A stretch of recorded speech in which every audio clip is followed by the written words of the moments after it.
Island in the Sky is the most visited and easily reached area of Canyonlands National Park. It is located close to Moab and Arches National Park in southeastern Utah. It is the highest section of the national park at an average elevation of 6,100 feet, and the access road passes many breathtaking viewpoints of the deep, twisting canyons at either side. The flat land at top of the Island in the Sky Mesa becomes narrower towards the south as the river confluence approaches. The Island in the Sky Mesa rests on sheer sandstone cliffs over 1,000 feet above the surrounding terrain. Every overlook offers a different perspective on Canyonland's spectacular landscape, offering many pullouts with spectacular views along the paved scenic drive. Hiking trails or four-wheel drive roads can take you into the backcountry for a few hours or many days. Island in the Sky is one of 3 districts in Canyonlands National Park. There are 8 locations and experiences that visitors should add to their itineraries when visiting this district of Canyonlands National Park. We call them the Great 8 of Island in the Sky. Number 1. Island in the Sky Visitor Center. The Visitor Center is open year-round, 7 days a week, spring through fall, and 5 days a week in winter. Hours vary by season. Features include exhibits, book and map sales, backcountry permits, picnic area, general information, wireless internet, and park rangers on duty. Number 2. Shafer Canyon Overlook. The Shafer Canyon Overlook Trail is a short walk to a fantastic viewpoint overlooking, you guessed it, Shafer Canyon. This hike is a great way to stretch your legs and get some incredible photos of Canyonlands National Park. The edges of the overlook are not barricaded, so be careful and keep an eye on the little ones if you are out hiking with the family. The Shafer Trail is an iconic road that descends 1,500 feet through a colorful, massive sandstone cliff.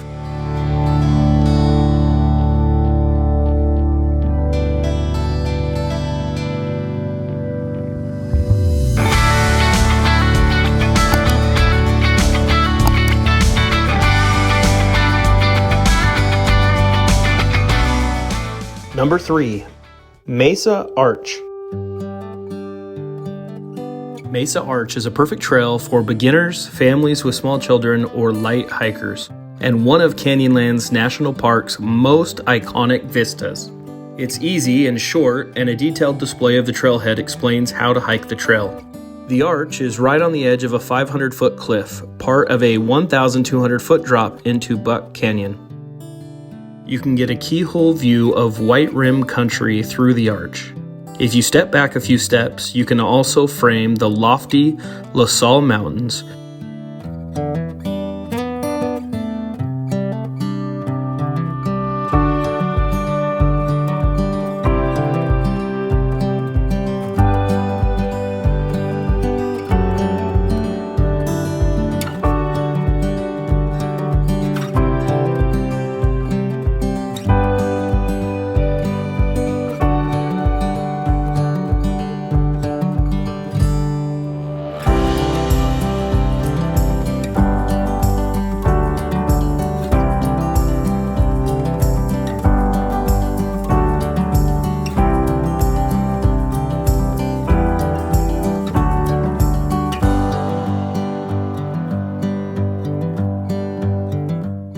Number 4. Butte Canyon Overlook. From a paved overlook at 6,240 feet in elevation, enjoy sweeping vistas to the west and across the Colorado River Canyon.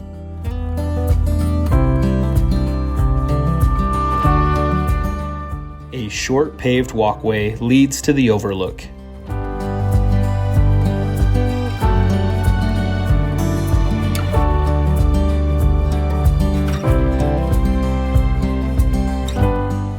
Number 5. Picnic at White Rim Overlook.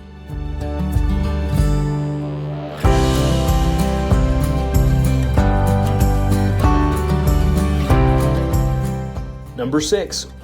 Orange Cliffs Overlook.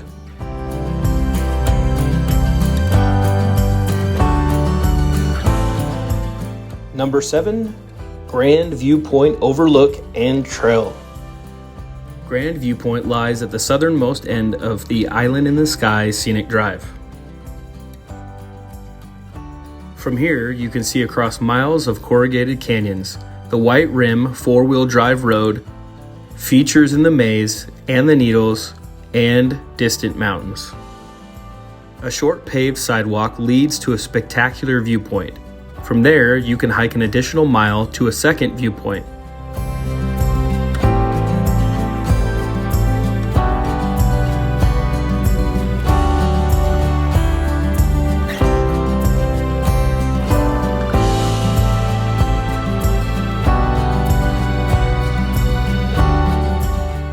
This trail can be rough, uneven, and requires walking up and down a rocky hill and stone steps.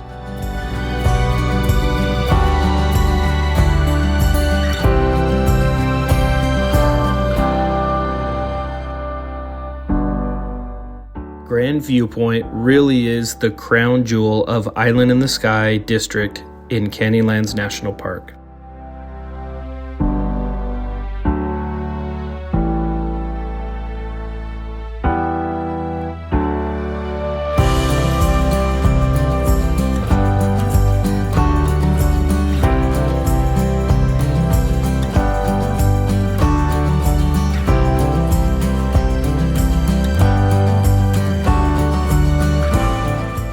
And number 8, Aztec Butte Trail. Aztec Butte is one of the more unique hikes in the Island of the Sky region of Canyonlands National Park. The trail crosses level grasslands and climbs a steep slope to a dome-shaped butte rising above the mesa.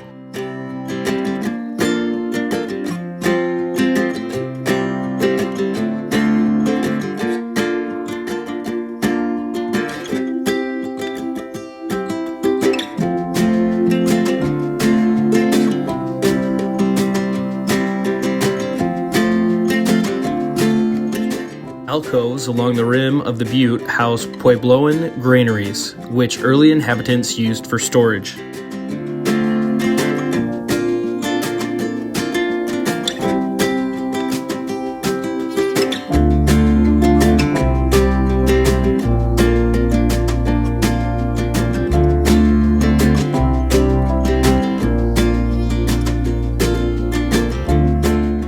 Loop around the top of Aztec Butte visits 2 such granaries and provides excellent views into Taylor Canyon. A spur trail loops around a shorter butte with another well-preserved granary. This is a 1.8-mile round-trip hike, including the second butte, and a 1.3-mile hike without it.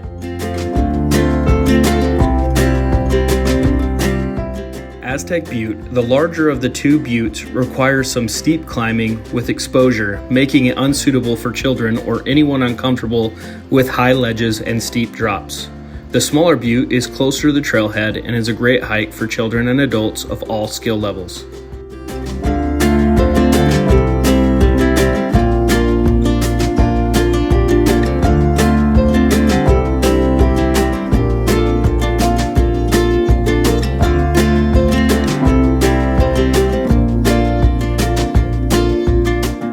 Once on top of Aztec Butte, follow the trail heading east. After about 100 yards, the trail passes by a large ruin near the east side of the butte. This ruin, constructed of loosely stacked rocks, has likely been rebuilt but is still quite interesting. It would have provided an excellent strategic viewpoint for its ancient inhabitants.